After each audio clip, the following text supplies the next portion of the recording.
There is a moment that comes to every human being, at least once in a lifetime.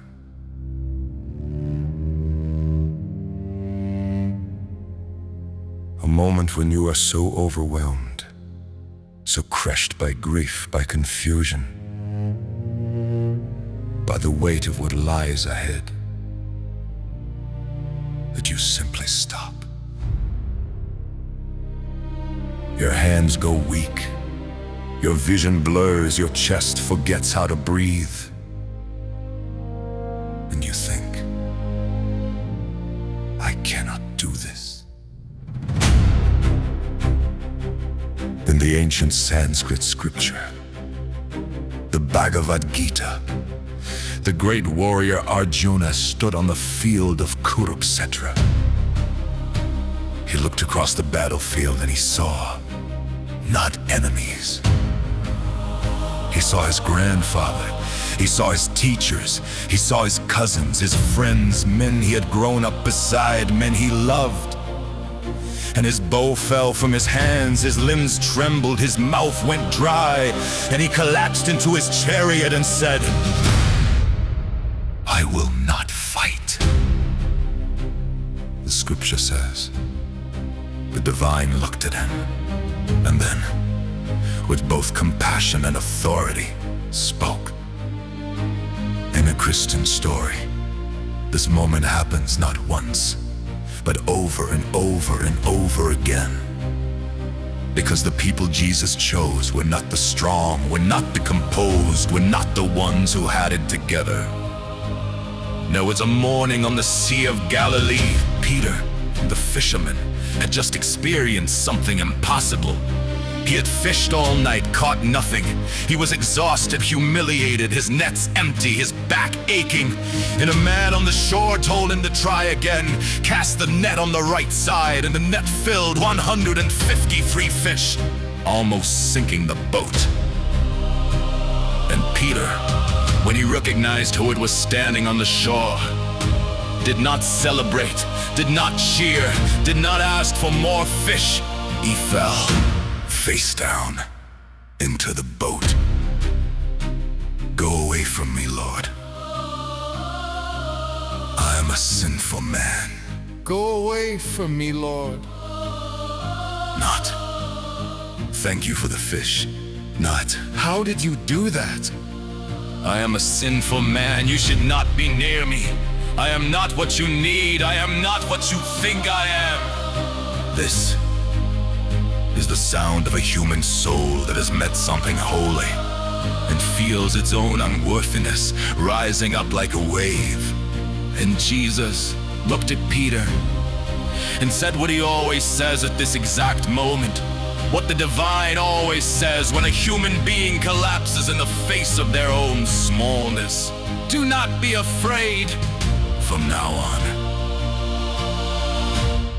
you will fish for people. Do not be afraid! In the Gita, Krishna says to the collapsing warrior, this weakness of heart in this hour of crisis, where has it come from? It does not become you. Do not yield to unmanliness, arise. Jesus says to the collapsing fisherman, do not be afraid! Follow me. Do not be afraid. Both are doing the same thing. They are not dismissing the grief. They are not pretending the situation is easy. They are doing something more radical.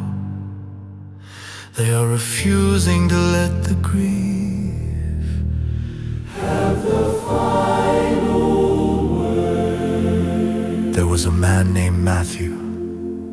He was a tax collector, which in first century Judea meant he was considered a traitor, a collaborator, someone who had sold his people to Rome. He sat at his tax booth every day, knowing what the people around him thought of him And Jesus walked by, looked at him, and said 2 words. And Matthew got up, left the booth, left the money, left the security, left the life he had built, even the broken, shame-filled version of and followed. No conditions attached, no. First prove yourself, then come. Just follow me. The same command that came to the collapsing Peter. The same command that came to the paralyzed man who had been waiting 38 years at the healing pool. And Jesus asked him, "Do you want to be healed?" "Sir, I have no one to help me into the pool when the water stirs. Someone else always gets in before me." Get up, pick up your mat and walk. Get up, follow me. Do not be afraid. This is the response of God to human collapse. Not a theology lecture, not a list of requirements, not "here is what you need to do to deserve my help." Just come.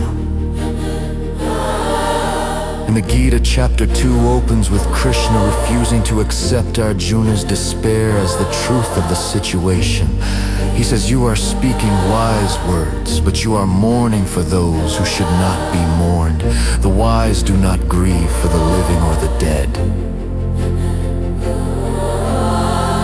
In the Christian story, Jesus looks at Peter lying face down, at Matthew frozen at his booth, at the man paralyzed 38 years and refuses to accept the story they are telling themselves about who they are and what is possible. Because both the Gita and the Gospel are saying the same foundational thing. The version of you that is collapsed on the ground is not the truest version of you. There is a you beneath that you eternal, capable, chosen, the divine has come. Not to condemn the collapsed version, but to call the real one forward. He saw you in the boat when the net came up empty. He saw you at the booth where the shame never left. He saw 38 years of learning that you're worthless, and he stepped across the water and he stood at the left. He didn't ask your history or check your credentials. He didn't need your perfect record before he would come. He looked at the collapse and he called it unfinished. He said, "Get up. Follow, your story's not done." Arise, do not be afraid. Arise, the price has been paid. Not for the strong, not for the proud. He calls to the broken ones, he calls to the crowd. Do not yield to the grief that has held you so long. The one who made you knows you were made to be strong. Arise, Get up from the ground. arise. You have been found. In the second chapter of the Bhagavad Gita, the divine teaching begins not with philosophy, but with this: rise up. And in the Gospels, every encounter Jesus has with a broken human being begins the same way. Not with doctrine, not with requirements, with a presence that stands beside the collapsed and shacks. Do not be afraid. Get up. Follow me. Get up. Follow me.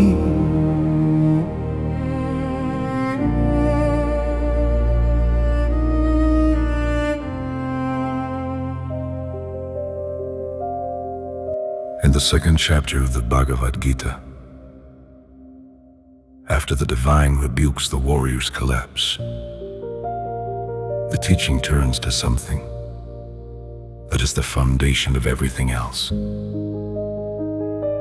Something that, once understood, changes the relationship with fear permanently. The divine says, there was never a time when I did not exist. There was never a time when you did not exist. There will never be a time when we cease to exist. The soul is never born. It never dies. It has not come into being, does not come into being, and will not come into being. It is unborn, eternal, ever-existing, and primeval. It is not slain when the body is slain.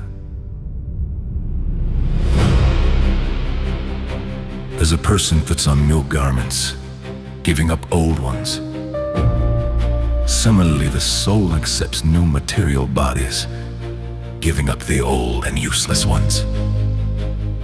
The soul can never be cut to pieces by any weapon, nor burned by fire, nor moistened by water, nor withered by the wind.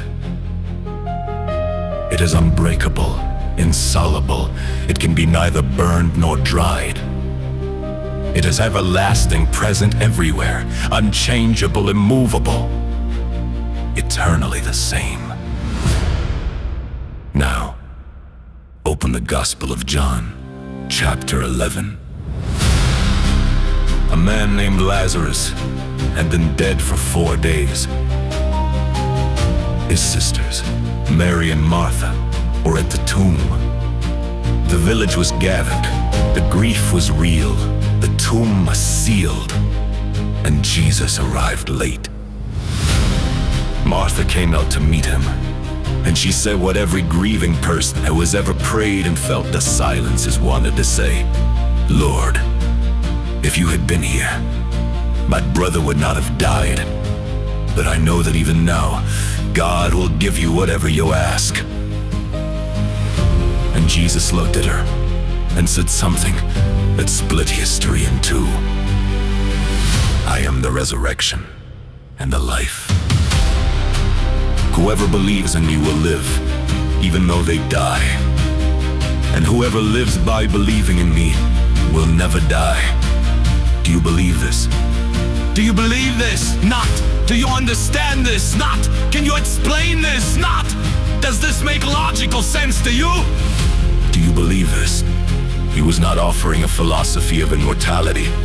He was not presenting a theological argument. He was saying, I am the resurrection, not I teach about resurrection, not I believe in resurrection. I am it. The Gita says, the soul is unborn, eternal, ever-existing. It is not slain when the body is slain.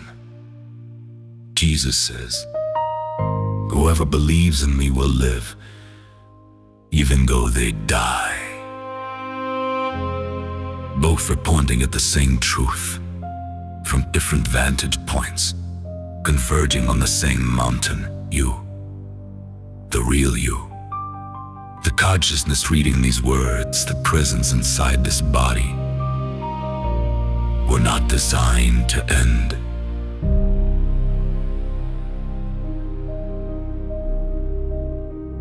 Paul, who had seen the risen Jesus with his own eyes, who had been blinded on a road by that encounter, wrote a letter to a church that was afraid of death. And he said, Isn't he tell you, mister? we will not all sleep, but we will all be changed. In a flash, in the twinkling of an eye, at the last trumpet. For the trumpet will sound, the dead will be raised imperishable, and we will be changed. For the perishable must clothe itself with the imperishable, and the mortal must clothe itself with immortality. When this happens, the saying that is written will come true. Death has been swallowed up in victory. Where, O death, is your victory? Where, O grave, is your sting? The Gita says, just as a person puts on new garments, giving up old ones, the soul accepts new material bodies. Paul says, the perishable must clothe itself with the imperishable. The same image, the same truth, the same eternal soul, changing forms but never ending. So here is what this means for the 3 in the morning fear, the fear that arrives when the house is quiet and the darkness presses in, and the thing you are most afraid of is that this is all there is, that everything you love will end, that you will end. The Gita says, the wise do not mourn for the living or the dead. Jesus says, whoever believes in me will never die. Paul says, where, O death, is your sting? Together they are saying the deepest fear you carry is based on a misunderstanding of what you are. You are not your body is extraordinary. It is the house the soul lives in for this particular chapter of the story. But the one who thinks and loves, the one who remembers your mother's voice, the one who feels beauty looking at a sunrise, the one who aches when someone is cruel, the one reading these words right now, that one. Your father knows every hair on your head. Are not 5 sparrows sold for 2 pennies? Yet not one of them is forgotten by God. You are worth more than many sparrows. Do not be afraid of those who can kill the body but cannot kill the soul. Cannot kill the soul. The weapon that cuts cannot cut it. The fire that burns cannot burn it. The water that dissolves cannot dissolve it. The death that ends bodies cannot end it. You are older than your body's first breath. You are more than the dust that returns after death. You were formed in the mind of the Maker before He laid the foundations of earth, sea, and shore. The garment will perish, the wearer lives on. The house will come down, but the tenant lives on. He numbered your days and He numbered your hairs. The eternal is known you beyond all your fears. I am the resurrection, I am the life, I am the morning that follows the night. Whoever believes, though they die, will arise. The soul that I made was not made to say goodbye. Where is your victory now, O grave? Where is your sting now? The battle is saved. The perishable wears what can never be worn down. Death has been swallowed. The soul wears a crown. You will never die. You will never die. You will never die.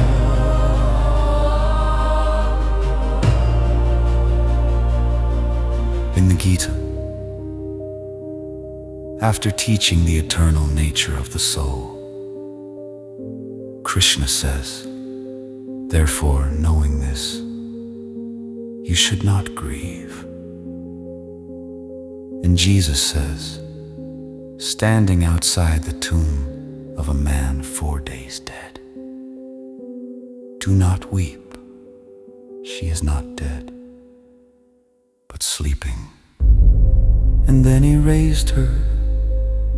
Whatever you are facing today, whatever loss has arrived at your door, whatever fear has made itself at home, hear this from the one who made you. You were not designed to end.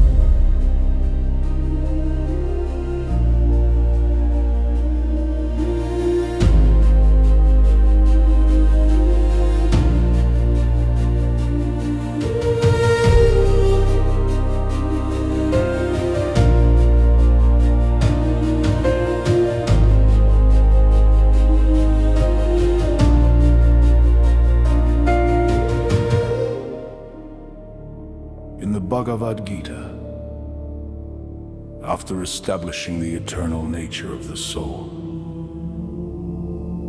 the divine turns to something that sounds much harder. Not a comfort, not a reassurance, a call. The divine says to the warrior, Considering your specific duty as a warrior, you should know that there is no better engagement for you than fighting on religious principles. So do not waver. Do not be confused. This is your duty. if you die, you gain the heavens. If you live, you gain the earth. Either way, arise and fight. Treating alike happiness and distress, loss and gain, victory and defeat. And you shall not incur sin. Rise and fight. Not because the battle will be easy, not because the outcome is guaranteed, Because it is your calling. because you were made for this moment, and because running from it is not peace.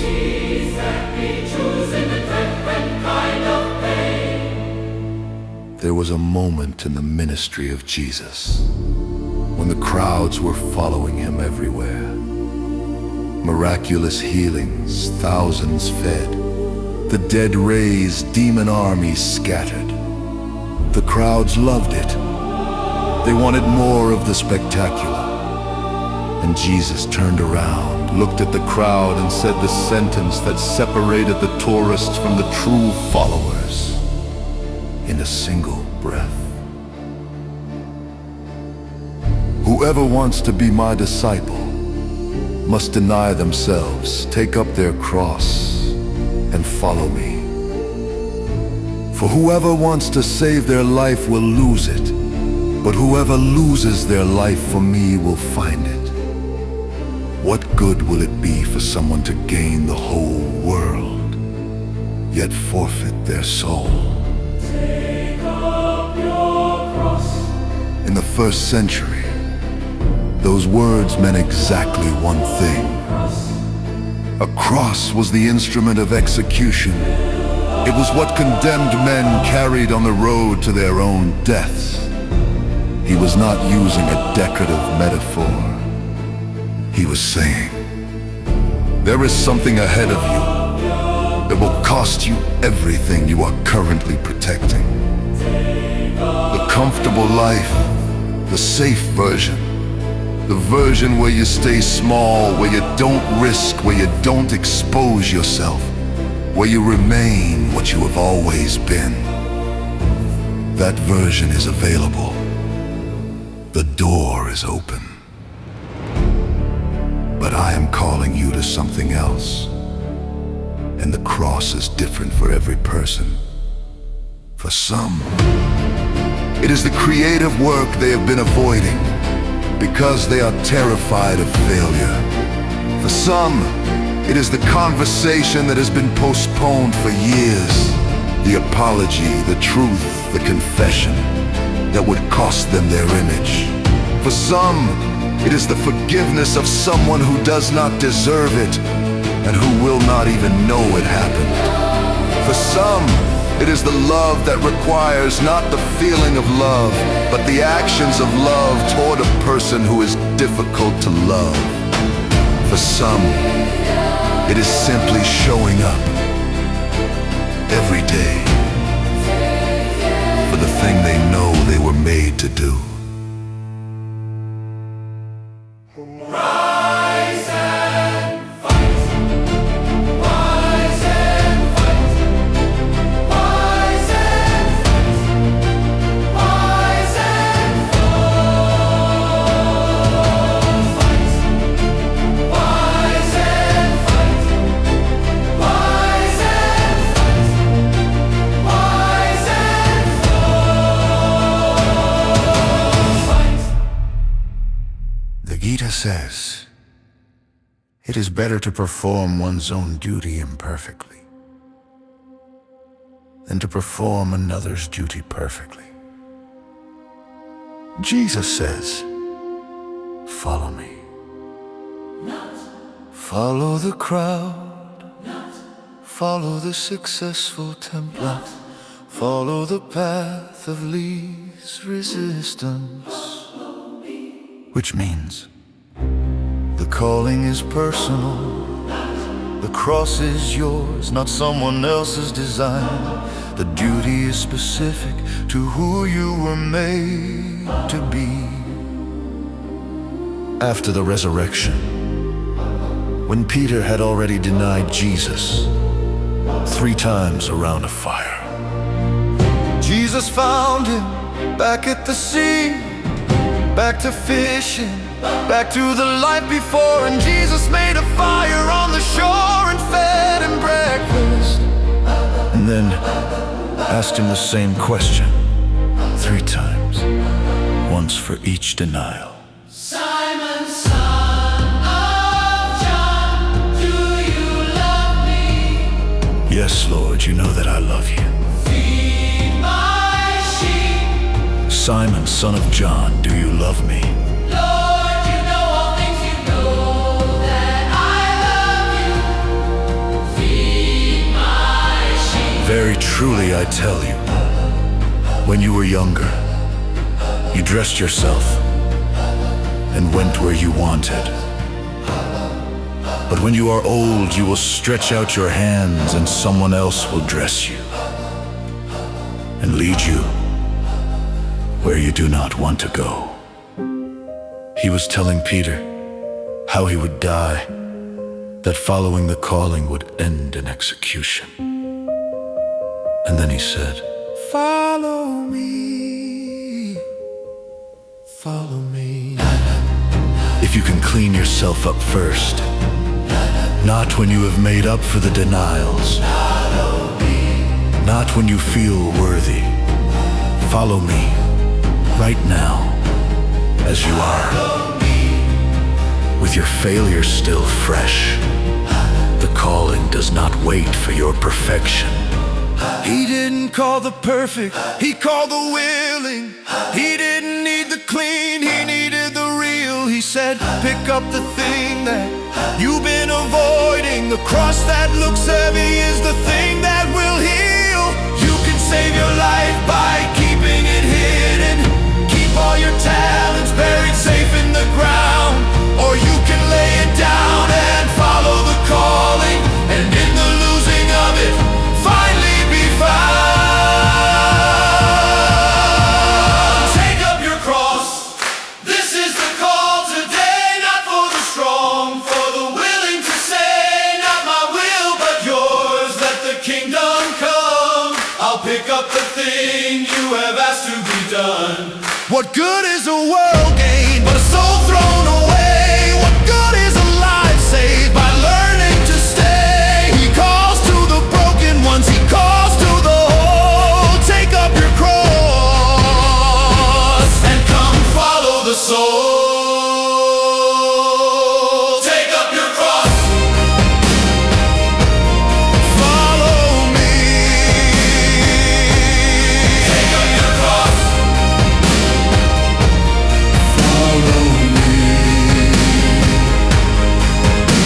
says, arise and fight, treating happiness and sorrow equally. Engage because it is your duty, because you were made for this. Jesus says, take up your cross and follow me. What you lose in following, you will find you never truly owned anyway. What you find in following, no one can ever take. The calling has not changed. The cross is still waiting. The road is still open, and the one who walks it with you is already ahead on the path, waiting for you to begin.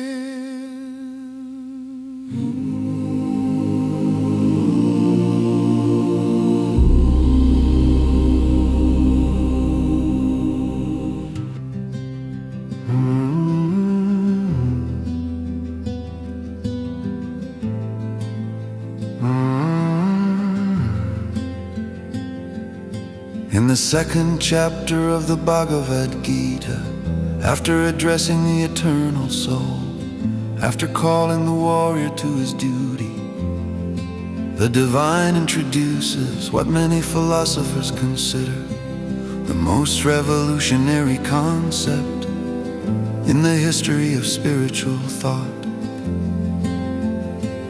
It is called Nishkama Karma, two Sanskrit words, Nishkama, without desire for result, Karma, action, action without attachment to outcome. The divine says, you have a right to perform your prescribed duties, but you are not entitled to the fruits of your actions. Never consider yourself the cause of the results of your activities, and never be attached to not doing your duty. And then, one of the most quoted verses in all of world literature, let right deeds be thy motive, not the fruit which comes from them. And live in the action, labor of the axe, renouncing all attachment to the fruits. At first this sounds impossible. Why do anything if not for the result? Why plant if not for the harvest? Why work if not for the reward? Why love if not to be loved in return? But look closer. The teaching is not, do not care about results. The teaching is, do not let the results own you. There is a difference between caring about your work and building your entire inner world on whether the outcome goes the way you need it to. One is dedication, the other is bondage. Jesus addressed this exact human condition in the Sermon on the Mount with such clarity that it has not aged by one day in 2,000 years. He looked at the crowd, the farmers worried about harvest, the merchants worried about profit, the fathers worried about feeding their families. And he said, do not store up for yourselves treasures on earth, where moths and vermin destroy, where thieves break in and steal. But store up for yourselves treasures in heaven, where moths and vermin do not destroy, where thieves do not break in and steal. For where your treasure is, there your heart will be also.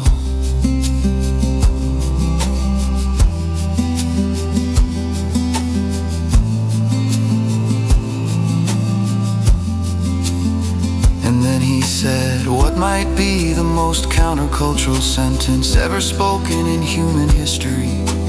No one can serve two masters. Either you will hate the one and love the other, or you will be devoted to the one and despise the other. You cannot serve both God and money. He is not saying money is evil. He is saying money is master, is bondage. He is describing the state of mind where the outcome, the fruit of the action, becomes the reason for everything. Where you cannot enjoy what you are doing because you are calculating whether it is producing enough.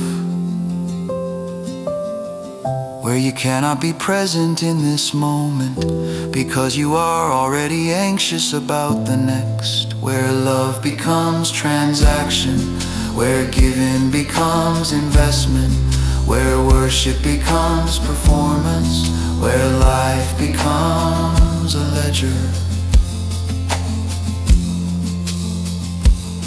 And his prescription is not try harder to worry less.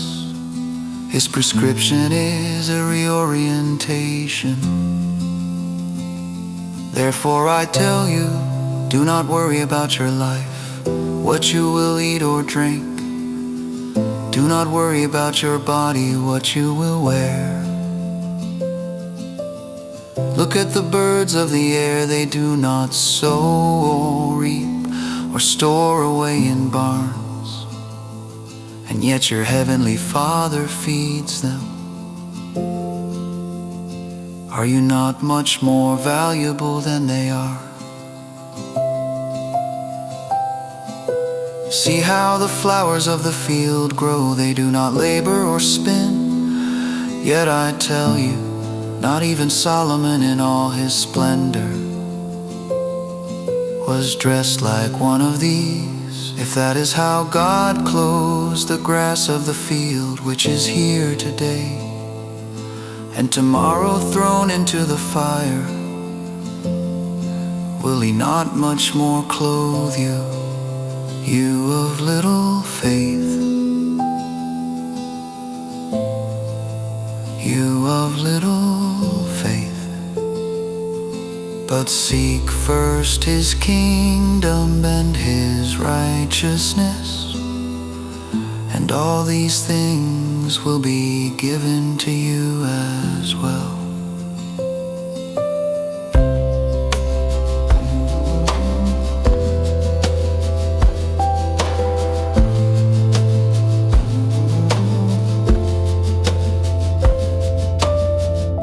This is the Christian Nishkama Karma. Do not seek first the results. Do not seek first the approval. Do not seek first the security. Do not seek first the reward. Seek first the kingdom. Orient yourself toward what is truly real, toward love, toward truth, toward the one who made you. And from that rooted, grounded place, do the work, fully, completely, without holding back, but hold the results lightly. Jesus told a story about a farmer who went out to scatter seed. Some fell on the path, birds ate it. Some fell on rocky ground, it sprouted but withered. Some fell among thorns, choked out. But some fell on good soil and produced a harvest, 30, 60, 100 times what was sown. And the disciples asked, what does it mean? The farmer sows the word. Some people are like seed along the path when they hear the enemy comes. It takes away what was sown in them. Some are like seed on rocky places. They receive the word with joy, but have no root. They last only a short time. Others are like seed among thorns. The worries of this life. And the disciples asked, "What does it mean?" The farmer sows the word. Some people are like seed along the path. When they hear the enemy comes and takes away what was sown in them. Some are like seed on rocky places. They receive the word with joy, but have no root. They last only a short time. Others are like seed among thorns. The worries of this life and the deceitfulness of wealth choke the word, making it unfruitful.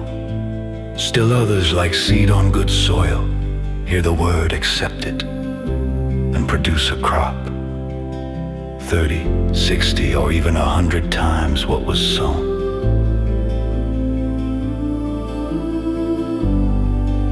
The farmer does not make the seed grow. The farmer plants, The farmer tends. the farmer trusts. The farmer's job is not to control the growth, but to do the sowing faithfully. This is Nishkama Karma. This is seeking first the kingdom. This is action without bondage to outcome. Paul, writing to a church about work and purpose, captures this in one sentence that has survived 2,000 years. Whatever you do, work at it with all your heart, as working for the Lord, not for human masters. For it is the Lord Christ you are serving. Work at it with all your heart, not for the applause, not for the outcome, not for the reward or the recognition, as working for the Lord, which means the work itself becomes sacred. The planting becomes worship. The faithfulness becomes the point. And the harvest is God's business. Don't plant the seed while watching the sky. Don't love your neighbor with one eye on wide.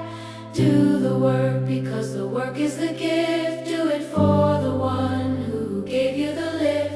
He feeds every bird that never once saved. He clothes every flower that never once slaved. How much more will he honor the hands that stay faithful and brave? Seek first the kingdom. Release the results Seek first the kingdom. and trust what is built.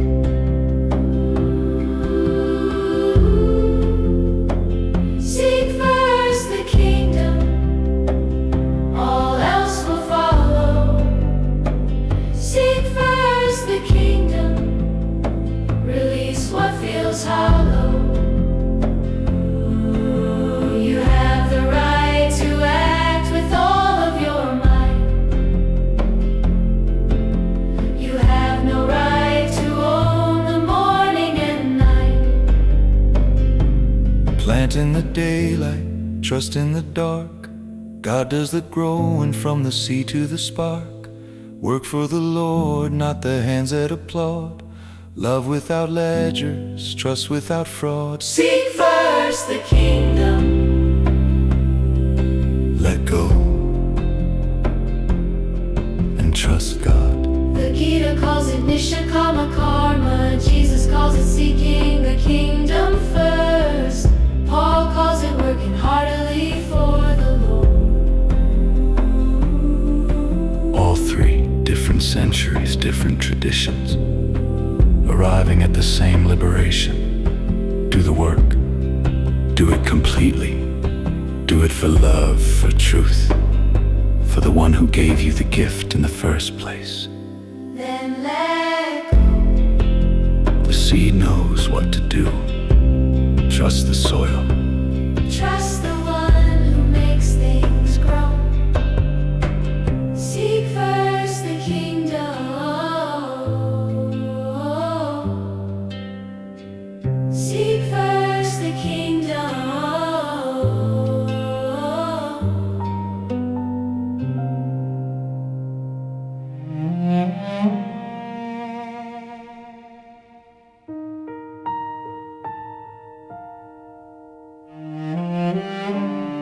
near the end of the second chapter. After teaching about the eternal soul, after the call to duty, after the yoga of unattached action, Arjuna asks a question that every serious spiritual seeker has asked in every tradition. What is the person like who has actually arrived? What do their words sound like? How do they sit? How do they walk? What does inner freedom actually look like from the outside? And the divine describes this person. One who is not disturbed in mind, even in the three kinds of miseries, who is not elated when there is happiness, who is free from attachment, fear, and anger. Such a person is called a sage of steady mind. One who is not influenced by anything, who neither rejoices nor grieves, who neither laments nor desires, who renounces both the auspicious and the inauspicious. Such a person is devoted. As a lamp in a windless place does not flicker, so is the mind of the steady one. A lamp in a windless place. Not a lamp that never faces wind. Not a lamp that has been moved to where there is no challenge, no difficulty, no darkness. A lamp that burns steadily in the middle of the wind, because the steadiness is not in the absence of storm, it is in the depth of the root. There is a story in the Old Testament about a prophet named Elijah. He had just done the greatest thing of his entire ministry. He had stood alone against 450 false prophets and won dramatically, completely, publicly. And then, immediately after his greatest victory, he ran into the desert and collapsed under a tree and said, I have had enough, Lord, take my life. I am no better than my ancestors. and he fell asleep. And an angel came and touched him and slept. Get up and eat. And Elijah ate and slept again. And the angel came a second time. Get up and eat, for the journey is too great for you. And strengthened by that food, Elijah walked 40 days to the mountain of God. And he crawled into a cave, and the word of the Lord came to him. What are you doing here, Elijah? And Elijah poured out everything. I have been very zealous for you, Lord, but I am the only one left, and now they are trying to kill me. And God said, go out and stand on the mountain, for the Lord is about to pass by. A great and powerful wind came, tearing the mountains apart, shattering the rocks. But the Lord was not in the wind. After the wind, an earthquake. But the Lord was not in the earthquake. After the earthquake, fire. But the Lord was not in the fire. And after the fire, a still small voice. A still small voice. The God who could have been in the earthquake and the fire chose a whisper.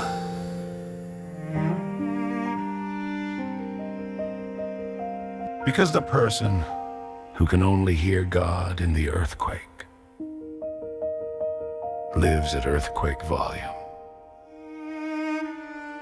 The person who can hear the still small voice has found the stillness where that voice is audible.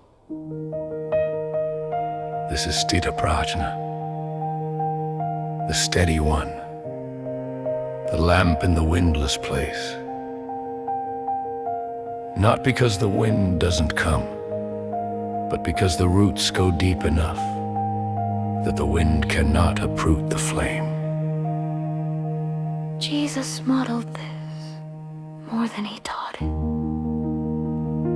In the middle of ministry, he would disappear to pray alone, all night on a mountain, in the garden before the worst night of his life.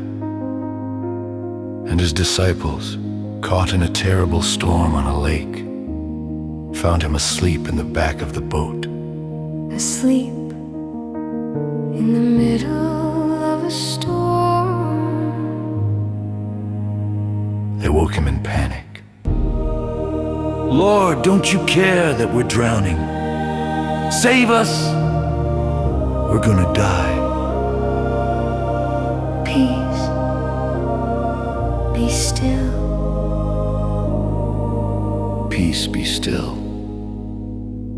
He said it to the storm, but he was also demonstrating to 12 terrified men what it looks like to be the lamp in the windless place. Even when the wind is real, even when the waves are real, even when death is real. The presence within does not become the storm. Paul described this inner reality not as something he achieved, but as something he received. He called it the fruit of the Spirit.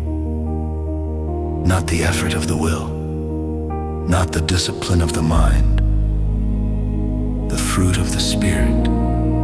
The fruit of the Spirit is love, joy, peace, patience, kindness, goodness, faithfulness, gentleness, self-control. Against such things there is no law.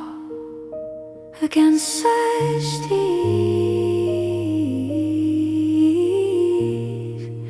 he's no law. Against such things there is no law. Against such things there is no law. The lawmakers of the world have never needed to legislate against love. No authority has needed to prohibit joy. No empire has found it necessary to outlaw peace.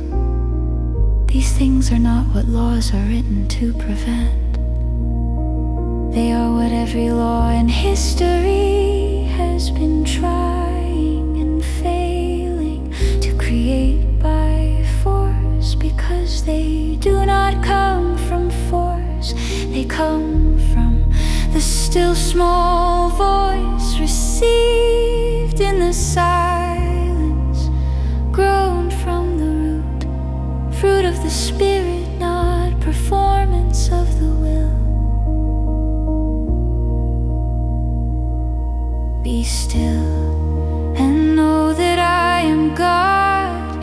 The storm bows down at a word. The hurricane bends to the voice that spoke first. Before any wind had been heard, he grows the fruit in the quiet place where no one rushes or strives. The peace that surpasses all understanding is what happens when stillness arrives. After the wind, after the earthquake, after the fire turns to cold, in the still small voice of the morning,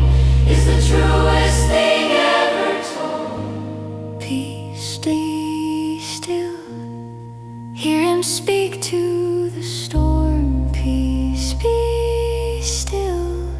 He is making you warm, not by effort, not by law, but by love that reaches through the deepest flaw. Still small voice, can you hear it now?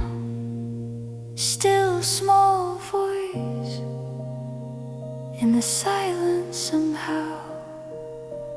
After the quake and the wind and the fire, after the grief and the shame and the mire, there is a voice and it sounds like peace. There is a presence that brings release. Be still and know. Be still. The Gita asks, what are the marks of one of steady mind? How does the sage speak? How do they sit? How do they walk? The answer from both the Gita and the Gospel is this. Like someone who has heard a still small voice and recognized it. You can be this person, not by trying harder, not by disciplining yourself into peace, but by going quiet enough, long enough, that the still small voice gets through. Be still.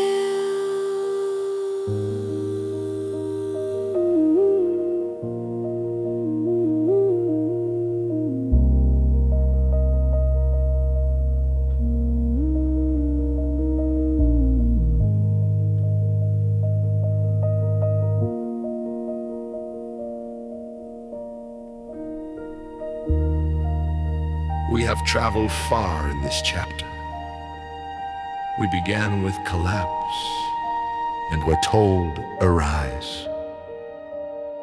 We stood with the eternal soul and heard, you were not made to end. We were given the call and asked to take up the cross.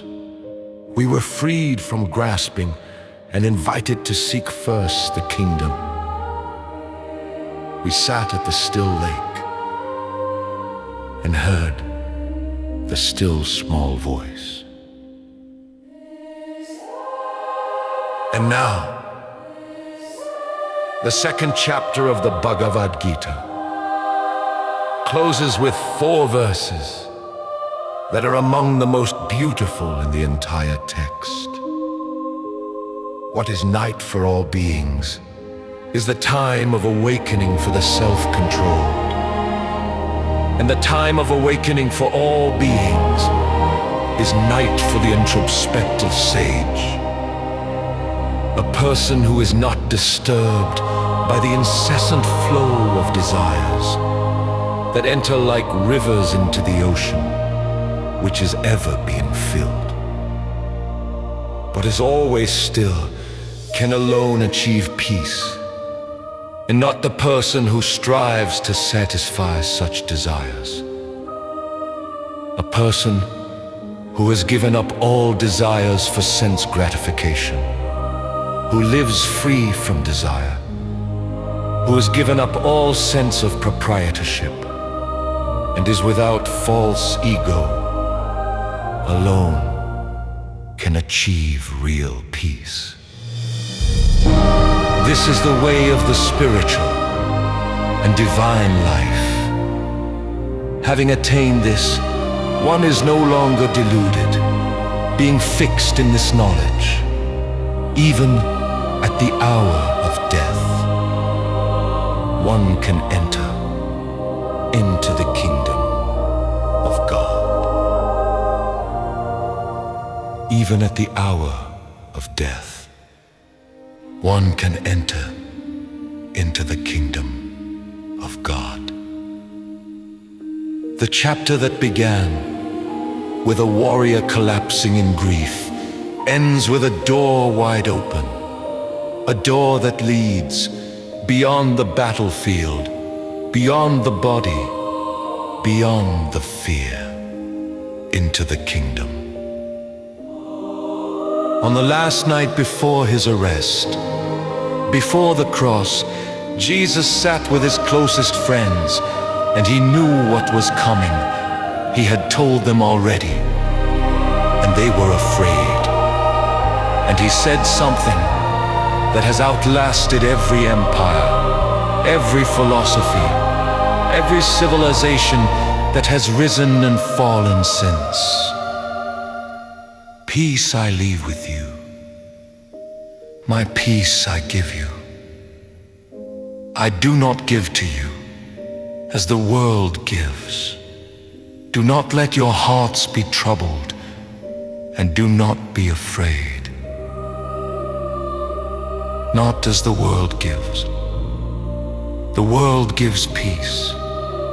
When the circumstances cooperate, when the bill is paid, when the diagnosis is clear, when the relationship is restored, when the storm has passed, that is not the peace Jesus is describing. He is describing a peace that does not wait for the storm to pass, because it does not depend on the storm.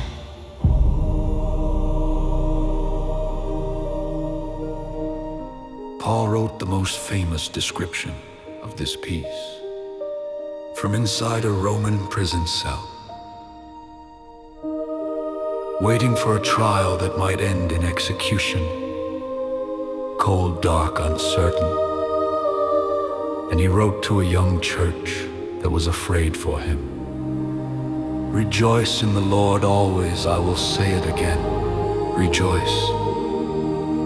Do not be anxious about anything, but in every situation by prayer and petition with thanksgiving, present your requests to God. And the peace of God, which transcends all understanding, will guard your hearts and your minds in Christ Jesus. The peace of God, which transcends all understanding. Not the peace that understanding produces, not the peace that arrives when you have figured it all out, not the peace that requires resolution, the peace that passes understanding, the peace that a prisoner in Rome should not have, and yet has, the peace that disciples on a storm-tossed lake should not have felt, and yet after 2 words from Jesus had, the peace that a woman kneeling at an empty tomb should not have felt, and yet when he said her name, Mary, she had. The Gita calls the final state Brahma Nirvana, the supreme peace, the freedom from confusion, the state in which one is never again confounded. Having attained this, one can enter into the kingdom of God. The peace of God that surpasses all understanding, guarding the heart and mind. Jesus calls it my peace, not as the world gives. All 3, from different millennia, different languages, different traditions, arriving at the same door. The door of the soul that has found its source, the door that opens inward and keeps opening. After the resurrection, When the disciples were locked in a room, terrified, confused, grieving, Jesus appeared among them, not through the door, not through the then door. not through the window, among them. The first thing he said, And the first thing he said the very first word, to people shaking with fear with fear, was this: peace be with you. And then, a week later, when Thomas had missed it and said he would not believe unless he could see the wounds himself, Jesus appeared again. looked at Thomas and said, Put your finger here, see my Jesus. Put your finger here, see my hands. Reach out your hand and put it into my side. Stop doubting and believe. Stop doubting and believe. Stop doubting and believe. Not, you should not have doubted. Not, your doubt disqualifies you. Stop doubting and believe. The door is still open. The peace is still available. The kingdom is still waiting to be entered. Right now, with whatever you are carrying, with whatever doubts are still unresolved.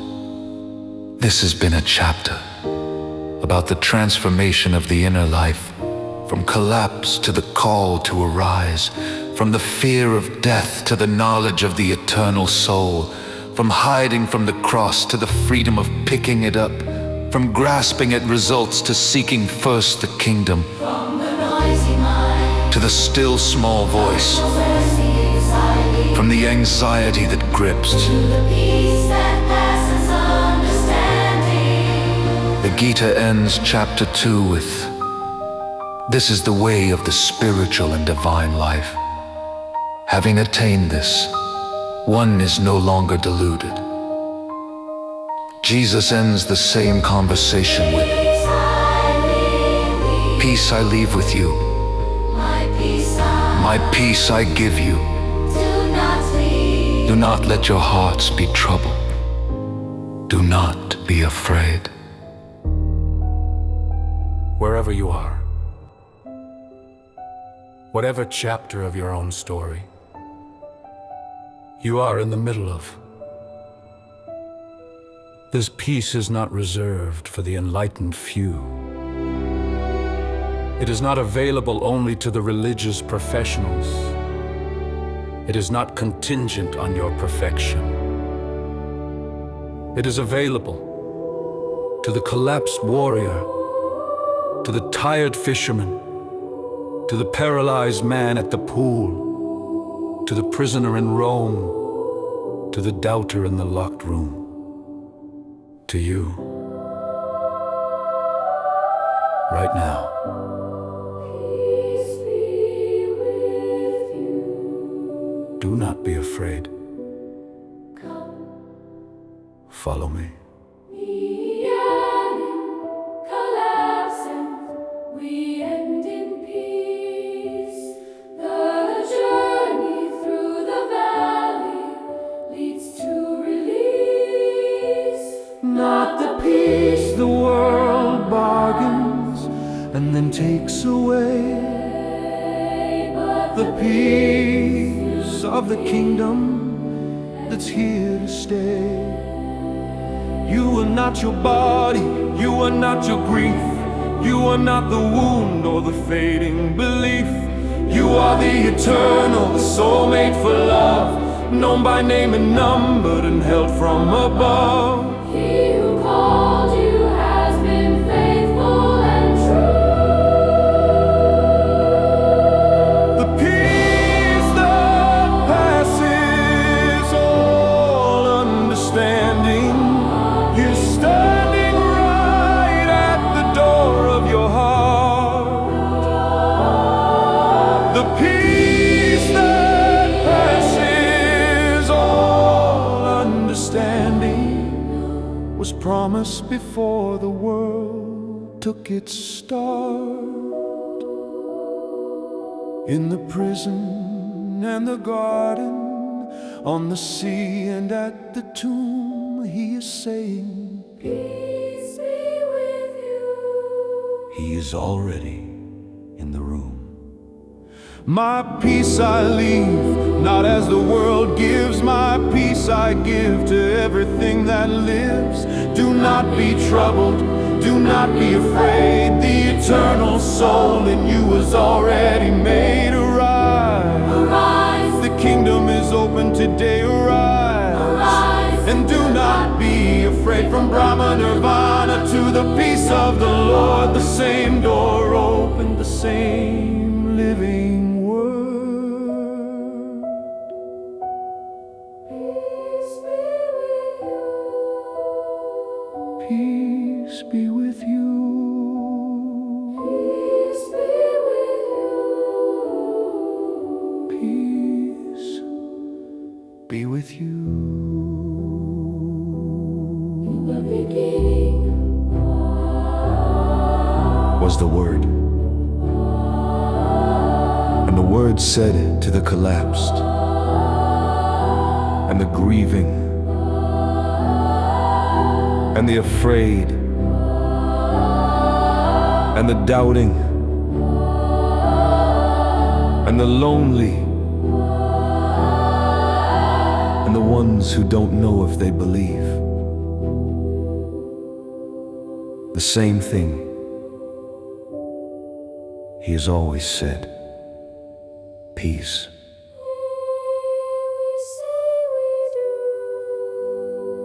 Peace be with you.